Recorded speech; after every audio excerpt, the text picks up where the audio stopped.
नमस्कार विद्यार्थी मित्रों, मैं हूं आपका doctor M V. Gohil, associate professor, head of department Hindi विभाग। मेरे कॉलेज का नाम है Shrimati R Disha art and Shrimati Vidisha commerce college Dholka. आप सभी का डिजिटल प्लेटफॉर्म पर हार्दिक स्वागत है। कोविड-19 की परिस्थिति ने हम लोगों को एक नई विचारने की शक्ति दी है। कभी हमने नहीं सोचा था कि हम इस तरह से पढ़ाई कर पाएंगे या हम लोग खुद आपको इस तरह से पढ़ाई करवाएंगे। जो भी है, लेकिन कहा जाता है कि परिस्थिति के दास होते हैं। कोई बात नहीं, आज ये जो स्थिति है उसको हम अवसर में बदल देते हैं। मित्रों, आपकी पढ़ाई बिगड़े नहीं, उसके लिए धोलका एजुकेशन सोसाइटी और उससे संलग्न हमारी कॉलेज परिवार के सभी प्रोफेसर ने ये एक उम्दा कार्य करने के लिए तैयारी रख ली है कि आपकी पढ़ाई को लेकर हम आपको ऑनलाइन लेक्चर्स रिकॉर्ड करके आपके सामने प्रस्तुत करेंगे। मेरा ये लेक्चर जब आपके सामने आ रहा है, उससे पहले मेरे कुछ लेक्चर्स आप लोगों को मिल गए होंगे। आपने उसको देखा भी है और सराहा भी है, इसके लिए आपका धन्यवाद। मित्रों, आज मैं बात करने जा रहा हूँ फिर से BA सेमेस्टर 5 मुख्य हिंदी विषय 301 नंबर के कोर्स का, जहाँ पर आप पढ़ रहे भारतीय काव्य शास्त्र को। यूनिट 1 की चर्चा मैंने आगे कर ली है और वहाँ पर मैंने आप लोगों को कविता का उद्भव विकास, कविता के स्वरूप और कविता के प्रयोजन, कविता के गुण, दोष, उन सब पर विस्तृत चर्चा करके समझाया है। आज यूनिट 2 में आप लोगों को मैं समझाने जा रहा हूँ शब्द शक्ति पर। मित्रों, जो मैं बोल रहा हूँ और आप सुन रहे हैं, तो वो एक बात को लेकर चर्चा में करने की शुरुआत कर रहा हूँ। मेरे मुख से जो भी शब्द निकल रहे हैं वो एक शक्ति के साथ निकल रहे हैं। आप लोगों को मैं खास ये समझाना चाहता हूँ कि जब भी हम मुंह खोलते हैं तो कभी भी बेकार की बात न करें, क्योंकि हमारे शब्द बहुत ही मूल्यवान होते हैं और मूल्यवान शब्द होते हैं तो ही उसकी शक्ति भी होती है। आज तक आपको नहीं मालूम होगा कि मुख से निकले हुए शब्द की एक अहमियत होती है, उसका एक महत्व होता है। हम तो उल-धुल इतनी सारी बातें कर लेते हैं और हमारी शक्ति का व्यय करते हैं, और वो व्यय हमें आज पता नहीं चलेगा। आने वाले समय में आपको मेरे ये एक एक वाक्य, एक एक शब्द का महत्व समझ में आएगा। कहते हैं ना कि कम बोलो और मीठा बोलो। ज्यादा बोलने वाले लोगों के प्रति समाज का ध्यान नहीं जाता है। उनको मालूम है ये बोल रहा है मात्र, अच्छा नहीं बोल रहा है, ऐसा कहते हैं। और इसीलिए फ्रेंड्स, आप लोगों को भी ये सीखना है कि जब भी आप मुंह खोले तो मधुर वाणी के साथ खोले। कहीं ऐसा ना हो जाए कि आप बोलते रहे और कोई आपकी नोंद ना ले। तो आप लोग मुझे ध्यान से सुन रहे हैं, ये मेरे लिए बहुत सौभाग्य की बात है। तो मेरे प्रिय विद्यार्थी, हर पल हर क्षण मुझे बड़े ध्यान से सुनते हैं और मेरी हर एक बात को ध्यान में लेते भी हैं। हम शारीरिक रूप में क्लास में नहीं बैठे, आप आपके घर पे होंगे या आपके कोई विशेष स्थान पर। मैं भी एक ऐसे स्थान पर बैठकर आपका ये लेक्चर रिकॉर्ड कर रहा हूँ, पर हम लोगों का तादाद में मेरा और आपका मात्र देखने से नहीं, सुनने से भी होना चाहिए। तो आइए मैं आपको शब्द की ताकत क्या होती है, शब्द की शक्ति क्या है, और विशेष करके साहित्य में शब्द शक्ति किसे कहा जाता है उस पर समझाने जा रहा हूं। मैं कह रहा हूं कि मुख से निकला हुआ एक एक शब्द बहुत ही महत्वपूर्ण होता है, जो आपको आगे मैं जब चर्चा कर रहूंगा तो आपको ध्यान में भी आएगा कि मैं जो बात कर रहा हूं 100% सही भी है। और इसीलिए आपके सामने स्क्रीन पर कुछ बातें आ रही है, उसमें शब्द शक्ति के अर्थ को बताया गया है। शब्द का महत्व उसमें छिपे अर्थ के कारण होता है। मैंने कहा ना कि हर शब्द के पीछे उसका एक विशेष अर्थ निकलता है, और इसीलिए शब्द बहुत ही मजबूत बनता है। जैसे मिठाई या चाट का नाम सुनते ही मुंह में पानी भर आता है, होता है ना ऐसा। मैं कह दूं आपको कि रसगुल्ले या गुलाब जामुन, तुरंत आपके मुख में पानी आएगा, या आपको कहूं कि पानी पूरी खाने जाना है या पानी पूरी खा ली आपने, तो ये क्या है, आप लोगों को तुरंत उस स्वाद का अनुभव होने लगता है।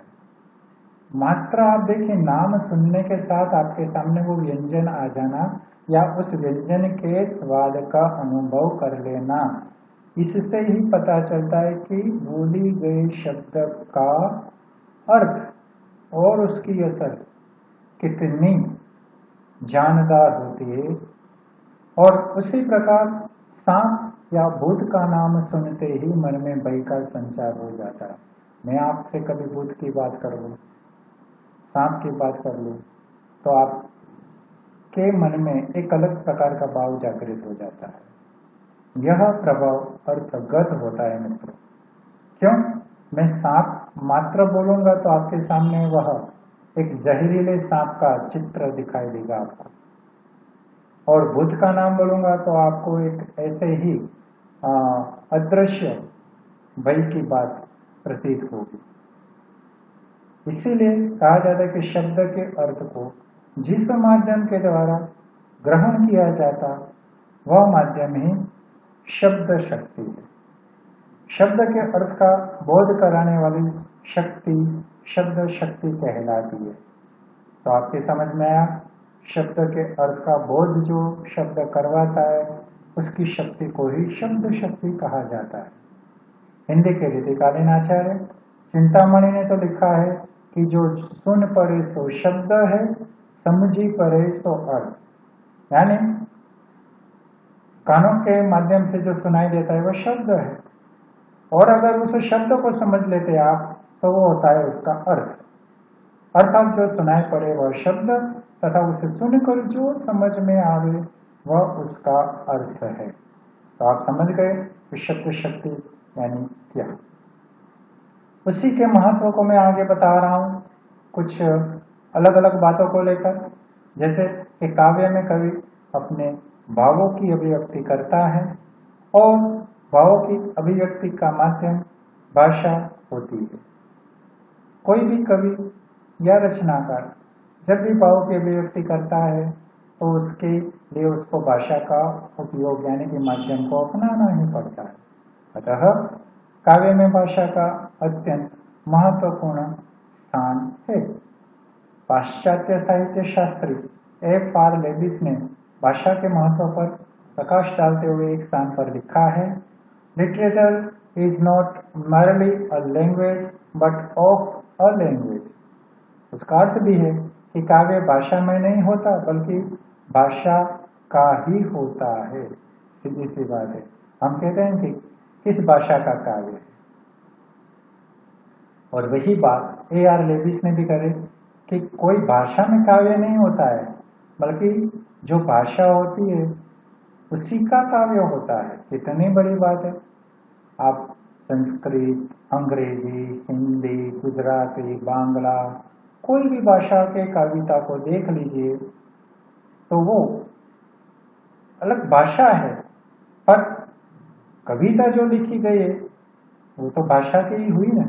कोई भी भाषा पर है तो वह उन्हीं शब्दों के साथ, तो वो बात नमस्कार मित्रों, आगे मैं जो बात कर रहा था कि शब्द की शक्ति कितनी होती है, और वही बात हम आगे दोहराएंगे। और आपकी स्क्रीन पर भी लिखा आ रहा है कि वास्तव में शब्द और अर्थ मिलकर ही काव्य की सृष्टि करते हैं। कहने का तात्पर्य यही है कि शब्द और अर्थ दोनों जब मिलते हैं तो कोई ना कोई रचना की सृष्टि करता है, यानी कि काव्य। दोनों में परस्पर बहुत दृढ़ संबंध है, और इस संबंध को जिस शक्ति द्वारा जाना जा सकता है उसे ही शब्द शक्ति कहते हैं। तो आपके दिमाग में स्पष्ट हो जाना चाहिए कि शब्द शक्ति यानी क्या। और वही बात मैं अभी आपको बता रहा था, समझा भी रहा था कि हम जब भी कोई वाक्य का प्रयोग करते हैं बोलने के लिए, तो क्यों हम कटु वाक्य बोले, मीठी मधुर वाणी का उपयोग क्यों न करें। आपका कोई नुकसान नहीं जाने वाला है। कटु वाक्य बोलेंगे तो शायद नुकसान हो सकता है, लेकिन मीठी वाणी बोलेंगे तो नुकसान नहीं, पर हमें हर जगह से, चारों दिशाओं से प्रेम ही प्रेम प्राप्त हो, और वो हमारे मुख से निकले हुए शब्दों की शक्ति के माध्यम से ही होता है। और कहा जाता है कि इस प्रकार शब्दों के अर्थों का बोध कराने वाले अर्थ व्यापार को शब्द शक्ति कहा जाता है। तो सीधी सी बात आप लोगों को समझानी थी, और समझाने के लिए मैंने कुछ ऐसी बातें भी आपको आगे बताई है, और वही बात यहाँ पर दोहरा रहा हूँ। बीच में एक बार और कह दूंगा कि लेक्चर अचानक बंद हो जाए, बिल्कुल चिंता मत करें, क्योंकि रिकॉर्डिंग करने की एक सीमा होती है हर ऐप की। तो ये ऐप में भी एक सीमा के बाद अपने आप रिकॉर्डिंग स्टॉप हो जाता है। आपको हमारे लेक्चर्स कंटिन्यू ही मिलेंगे। हम लोग आपकी पढ़ाई न बिगड़े इसके लिए इतना सारा पुरुषार्थ कर रहे हैं, मेहनत कर रहे हैं कि हम लोग टेक्नोलॉजी की बहुत सारी अलग अलग छोटी छोटी सूक्ष्म सूक्ष्म बातों को सीख कर आपके सामने प्रस्तुत कर रहे हैं। आप तो टेक्नो से भी है ही, हम लोग भी हो गए हैं, पर कहीं पर आप हमसे ज्यादा होशियार भी हो सकते हैं। हमारी गलतियां होगी, आपको वो सुनना है और सहन भी करना है। कारण है कि आपको मात्र ध्यान देना है आपकी पढ़ाई के प्रति। टेक्नोलॉजी का विकास तो है, तो बाद में भी धीरे धीरे हम इन लेक्चरों को सुधारते जाएंगे। तो आइए फिर से जुड़ते हैं आपके उस अभ्यासक्रम के मुख्य पॉइंट के साथ, शब्द शक्ति। और शब्द मुख्यतः तीन प्रकार के होते हैं मित्रों। एक होता है वाचक शब्द, दूसरा होता है लक्षक शब्द, और तीसरा है व्यंजक। अब इसका क्लेरिफिकेशन मैं आगे की स्लाइड में बता रहा हूं। आप देख रहे हैं कि वाचक शब्द से जो अर्थ ग्रहण किया जाता है उसे वाच्यार्थ, लक्षण शब्द से जो अर्थ ग्रहण किया जाता है उसे लक्ष्यार्थ कहते हैं, और व्यंजक शब्द से जो अर्थ ग्रहण किया जाता है उसे व्यंग्यार्थ कहा जाता है। थोड़ी सी बात यहाँ समझ लें हम लोग। वाचक शब्द से जो अर्थ ग्रहण, यानी आप मात्र पढ़ लेते हैं और तुरंत जो अर्थ ग्रहण करते हैं वो वाच्यार्थ के माध्यम से होता है, यानी वाचक शब्द के अंदर निहित जो अर्थ है वो होता है वाच्यार्थ। उसी प्रकार जब आप कोई वाक्य पढ़ते हो और उसमें आने वाले शब्द के लक्षण के साथ उस अर्थ को ग्रहण करते हैं तो वो होता है लक्ष्यार्थ। और व्यंजक शब्द से जो अर्थ ग्रहण करते हैं उसे व्यंग्यार्थ। आगे आप डिटेल्स में जब जाएंगे तो और भी हमें उदाहरण के साथ आपके मन में बहुत सारे जो प्रश्न है उसका समाधान करते ही जाऊंगा। इन आधार पर तीन शब्द शक्तियां मानी गई है। आप देख रहे हैं स्क्रीन पर, पहली है वाच्यार्थ वाचक शब्द शक्ति जिसे कहा गया अभिधा। दूसरी है लक्ष्यार्थ वाचक शब्द शक्ति जिसे कहा गया लक्षणा।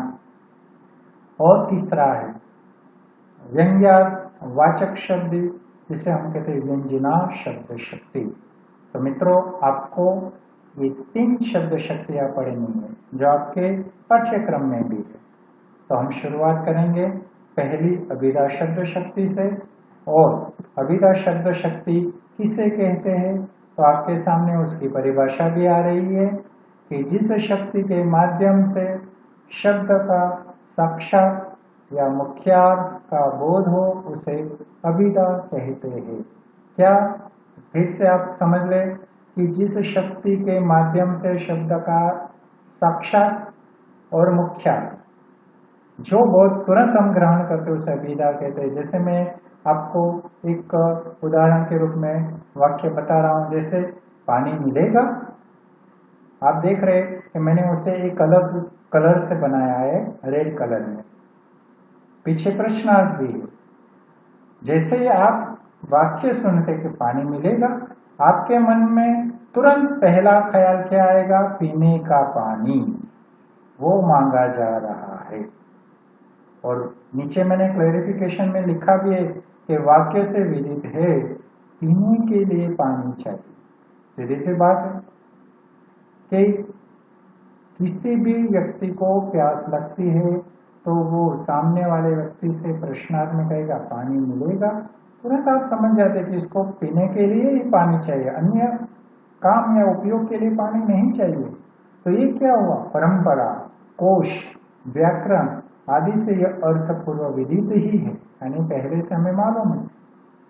क्योंकि हम ज्यादातर पानी शब्द को पीने के साथ जोड़ते हैं, यानी शब्द और उसके अर्थ के बीच किसी प्रकार की बाधा नहीं है। तो यहाँ पर अभिधा शब्द शक्ति समझ में आ गया होगा आपको मित्रों।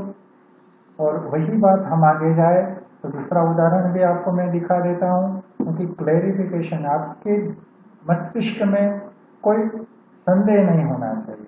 तो संदेह होता है तो आप बिल्कुल हमारा संपर्क करेंगे तो आपको हम वो संदेह भी दूर करके दे देंगे। तो दूसरा उदाहरण देखें और वाक्य है क्या, गाय घास खा रही है। इस वाक्य में सभी वाचक शब्द है, जैसे गाय तो पशु विशेष, घास वस्तु नाम है और खा रही क्रियापद है। जैसे मैंने आपके सामने ये वाक्य पढ़ा, गाय घास खा रही है, तो आपके सामने गाय का चित्र आ गया। गाय मात्र खड़ी है ऐसा नहीं, वो नीची मुंडी करके जो उसके सामने घास रखी गई उसको खाने में व्यस्त है। तो आपके सामने फुल फ्लेट एक चित्र होगा कि गाय घास खा रही होगी। इन वाचक शब्दों से जो अर्थ ग्रहण होता है वह अभिधा व्यापार पर ही आधारित। तो आप जैसे ही कोई शब्द चित्र सुनते हैं या कोई वास्तविक चित्र भी देखते हैं और जो भाव जो अर्थ आप ग्रहण करते हैं वो होती अभिधा शब्द शक्ति। और अभिधा शब्द शक्ति से युक्त वाचक शब्द के 3 वेद आचार्यों ने माने हैं। एक है रूढ़ि, बी में मैंने लिखा है यौगिक शब्द और सी में लिखा है योग रूढ़ शब्द। इन 3 शब्दों का भी हम उपयोग कैसे हो रहा है उसको भी हम समझ रहे हैं। तो आपके सामने एक नई स्क्रीन पर ए में मैंने लिखा है रूढ़ि शब्द, रूढ़ हुए शब्दों की बात। रूढ़ि शब्द में क्या है, परंपरागत जो शब्द विशेष वस्तुएं, विशेष स्थितियां, विशेष वस्तु को लेकर तय किए गए हैं, आचार्य ने दे दिए हैं, वो होते रूढ़ि शब्द। और जैसे ही हम उसको सुनते हैं हमारे सामने वो चित्र खड़े हो जाते हैं।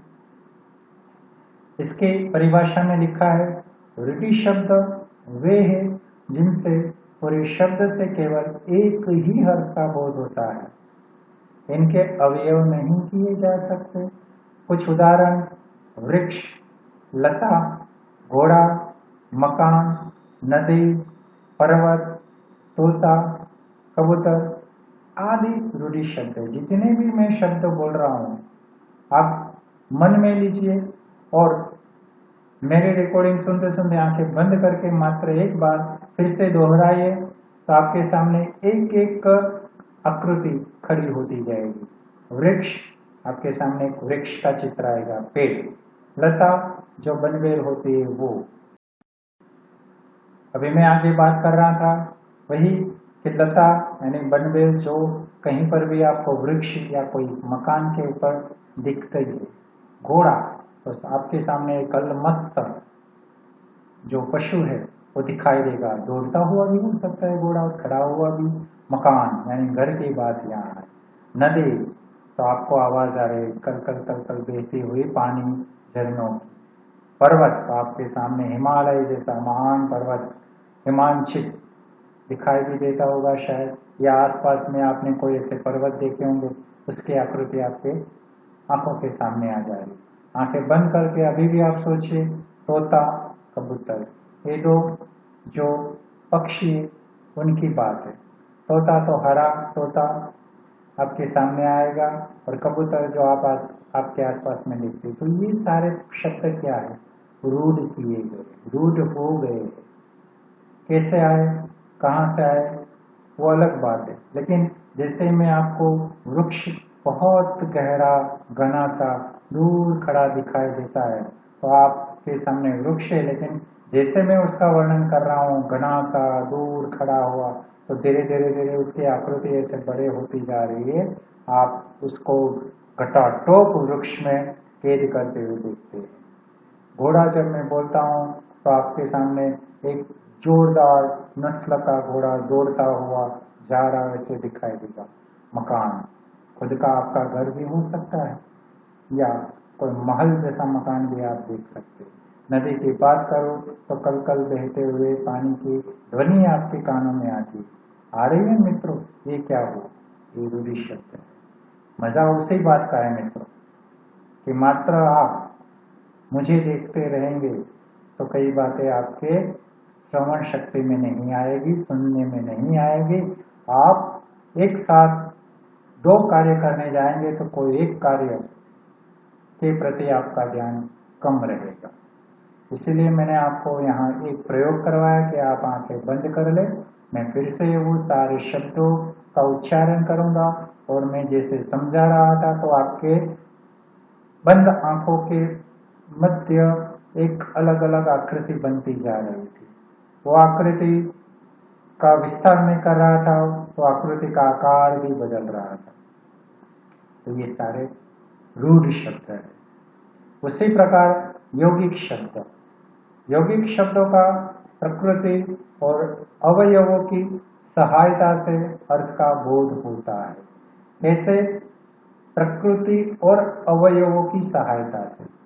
जैसे भूपति शब्द है, उसमें भू और पति दो अवयव है। भू का अर्थ होता है पृथ्वी और पति अर्थात स्वामी के रूप में। पूरा अर्थ जब हम उसको ग्रहण में लेते तो होता है उसका अर्थ पृथ्वी का राजा, उसका अर्थ निकलता है या पृथ्वी का स्वामी।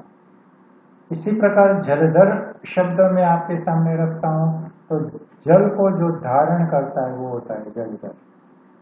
उस तरह से यौगिक शब्द बनता है उसके अवयव और उसकी सहायता से, बोध से। भूपति शब्द आप ऐसे समझते हैं तो मात्र नाम के आधार पर आप उसको भूल भी जाते हैं। कई बार होता भी है मित्रों, हम ध्यान नहीं दे रहे शब्दों पर तो उसके अर्थ को हम नहीं पकड़ पाते। आपको मैं कुछ हटकर बात बताने की कोशिश कर रहा हूं और आप एक नई स्लाइड में भी देखेंगे कि योग रूढ़ शब्द क्या है। कि जब कोई यौगिक शब्द किसी एक विशेष अर्थ में रूढ़ हो जाता है तब वह योग रूढ़ शब्द कहा जाता है। सीधे उदाहरण के साथ हम समझेंगे कि जैसे गिरिधर शब्द है तो वो होता है जब उसका हम संधि विग्रह करते तो गिरि और धर दो अवयव के रूप में आता है और उन मिश्रण से बना ये यौगिक शब्द है। लेकिन इसको प्रत्येक गिरि धारण करने वाले के लिए प्रयोग न करके केवल भगवान श्री कृष्ण के अर्थ में ही प्रयुक्त किया जाता है और श्री कृष्ण के अर्थ में ही यह शब्द रूढ़ हो गया है। आप सब जानते हैं कि गिरि को धारण करने वाला कोई व्यक्ति मनुष्य हम नहीं देखते। सीधे जो हमारी छोटी उंगली है उसको धारण की थी किसने पर्वत को इस उंगली पर धारण किया, तो आपके सामने एक सुंदर सी मूर्ति खड़ी हो जाएगी, गिरिधर यानी श्री कृष्ण भगवान, जिन्होंने गोवर्धन को धारण किया था। आप उस घटना को, उस कथा को भी जान लें कि इंद्र ने वृंदावन वासियों को हैरान करने के लिए इतनी बारिश कर दी थी, क्योंकि इंद्र के सामने जो भोग जगाए लाए जाते थे वो कृष्ण ने बंद करवा दिए थे, और इसीलिए इंद्र कोपायमान हुए थे। वो दिखावा देना चाहते थे कि मेरी ताकत क्या है। भगवान कृष्ण तब तो बाल स्वरूप में थे, उन्हें सब मालूम था। तो वो अपने जो नगर के लोग हैं, ग्वाल गोपिया, माता पिता, बूढ़े बुजुर्ग, सभी का वो रक्षण करते हैं।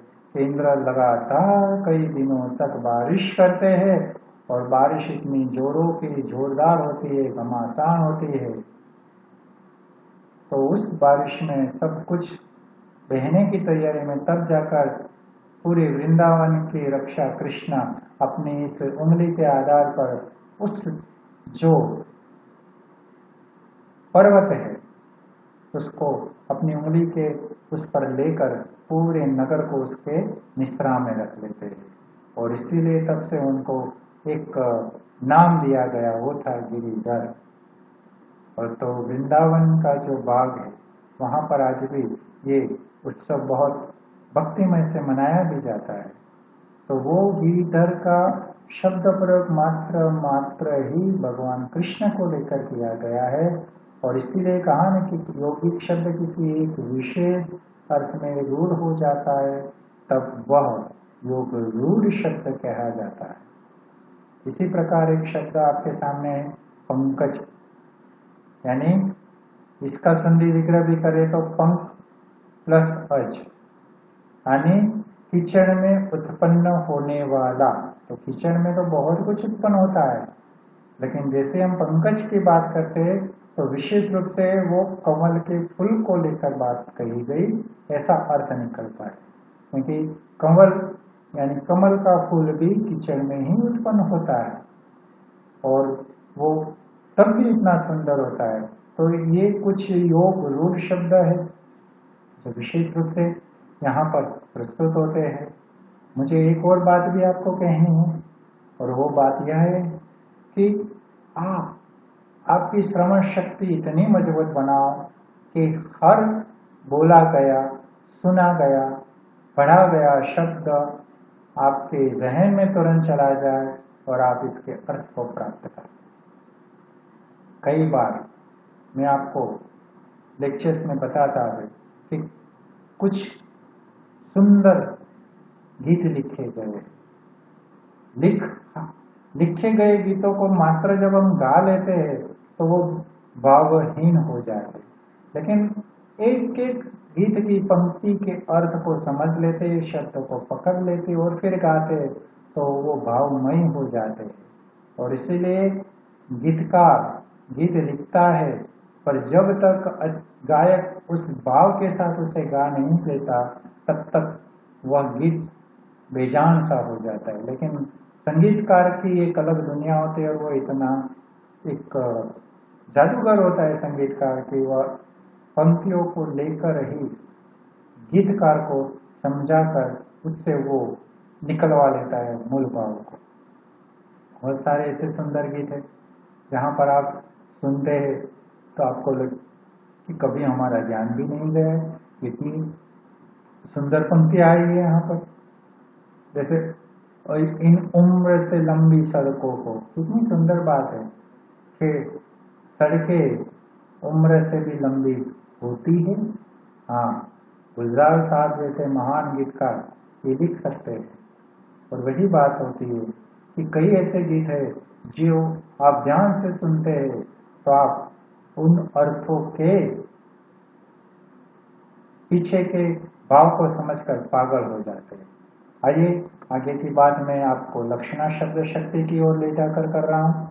ये दूसरी शब्द शक्ति है जिसका यहाँ पर अर्थ भी आपके सामने प्रस्तुत है कि जब शब्दों का वाचक रूप में प्रयोग न करके उससे संबंधित किसी अन्य अर्थ का प्रयोग किया जाए वहां लक्षणा शब्द शक्ति